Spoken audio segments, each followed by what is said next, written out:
Hello WhatsApp Abu Dhabi welcome back to my new video.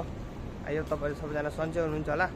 मलाई चाहिँ अलिकति रुगा murky लागेको छ। सो म चाहिँ त्यही अघि दिउँसो पनि हस्पिटल गएको थिएँ अनि अहिले पनि हस्पिटल दिउँसो गएको थिएँ अनि ड्युटी सुटी सकेर अनि रिपोर्ट देखाउन बाँकी थियो, ब्लड टेस्ट दिएको थिएँ अनि दबाई लिएर आएको है। सो मुसाफा साबिया टिमको हालत यही नै छ है। सबैतिर तिहार लागे जस्तो मौसम भएको छ, एकदमै दामी भएको छ है। सो म चाहिँ खानासाना खाएर अनि त्यस पछाडि दिउँसो ब्लड टेस्ट दिएको थिएँ। अलिकति घाँटी खसखसाइरहेछ, मलाई चाहिँ पहिलादेखि नै घाँटीको एलर्जी छ अनि बडी पनि अलिक दुखिरहेछ, रुगा मर्की लागिरहेछ अनि जचरा आएको। भोलिपछि फेरि साह्रै भयो भनेर अस्ति पनि धेरै गाह्रो भएको थियो अनि त्यसैले गर्दा जचरा आएको। सो यस्तै छ हालत, सबैतिर लाइटिङ नै लाइटिङ छ है। मेरो रुम धेरै टाढा छैन, उति नै हो है। यहाँबाट लगभग हस्पिटल पनि छेउमै छ, ब्याङ्क पनि छेउमै छ, त्यति साह्रो टाढा त केही नै छैन है। सो नयाँ नौलो भनेको खासै केही नै छैन है। नयाँ नौलो भनेको हाम्रो ललित दाई घर जानुभएको छ है। ललित दाई घर चाहिँ जानुभएको छ, तर घर चाहिँसम्म पुग्नु चाहिँ भएको छैन है। सो ललित दाई चाहिँ 19 तारिक यहाँबाट निस्किनु भयो, तर बिचरा ललित दाईको किस्मत पनि बहुत बुरा किस्मत छ हुन्छ नि। बल्ल तल्ल गरेर छुट्टी मिल्यो, त्यस पछाडि टिकट कटाइ भयो। टिकट कटाइ पनि अलिअलि मैले मद्दत गरेँ। त्यस पछाडि सपिङ पनि अलिअलि भयो, सपिङ पनि पुरा भयो।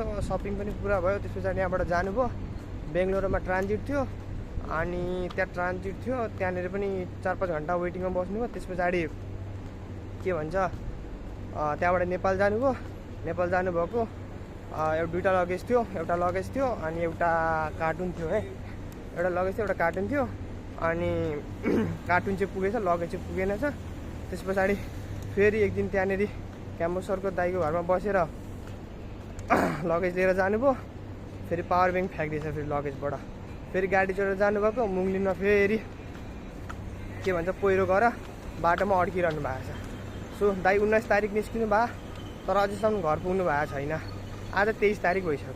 अहिले भर्खर म्यासेज गरेँ, अहिले भन्नुहुन्छ अझै 8 घन्टा लाग्छ, भोलि मात्रै पुग्छु। भोलि मात्रै होइन, अझै 2 दिन लाग्छ भनेर भनिरहनु भएको थियो है। सो यहाँ चाहिँ अहिले अलिअलि चिसो पलाए पनि मैले ज्याकेट लगाएर छु, र पनि हिँड्दा गर्मी भइरहेछ। मलाई चाहिँ लास्टै धेरै है हप्पी गर्मी भइरहेछ। सबैतिर गाडी नै गाडी छ है, सबैतिर झिलिमिली प्यालाकपुलिक बत्ती बलिरहेछ। मेरो बिल्डिङ चाहिँ त्यो नै हो, त्यो पर देखेको छ त्यही बिल्डिङ नै हो मेरो। अनि यहाँबाट यताबाट यसो बाटो काट्छु है। सो बेलुका माझ चाहिँ मान्छेहरूको एकदमै पात लाग्छ हुन्छ नि। यतापट्टि पनि बाइकहरूदेखि लिएर हुन्छ नि, राइडरहरूदेखि लिएर यतापट्टि पनि साइडहरूतिर पुरै गाडी नै गाडी हुन्छ है। सो मेरो चाहिँ चिलग्रिलदेखि ठ्याक्क उतापट्टि छिर्नुपर्छ, त्यस पछाडि मेरो बिल्डिङ आइ नै हाल्यो।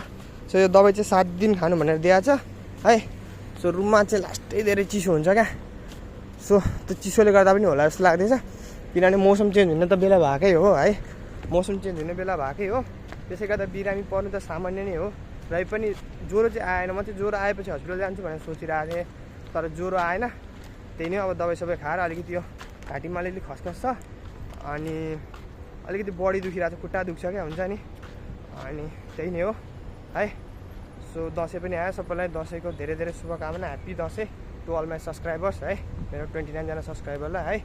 सो मेरो बिल्डिङ चाहिँ त्यो नै हो, आइ नै सक्यो मेरो बिल्डिङमा। त बोल्दा बोल्दै हुन्छ नि, लाइक बिल्डिङ छेउमा आइसक्यो है। यहाँबाट जेब्रा क्रसिङ ठ्याक्क काटिसके पछाडि अब यहाँबाट जेब्रा क्रसिङ ठ्याक्कसँगले काटिसकेपछि मेरो बिल्डिङ त्यही नै आइपुगिहाल्यो।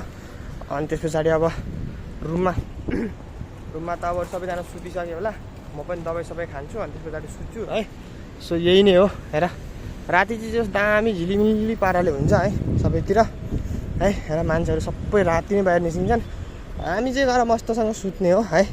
अरू केही नै काम छैन, त्यही नै हो, जाने हो। अब ड्युटी सुटी सकि नै हाल्यो, सुत्ने हो। भोलि बिहान फेरि 4 बजी उठ्नु छ, त्यही नै हो ड्युटी।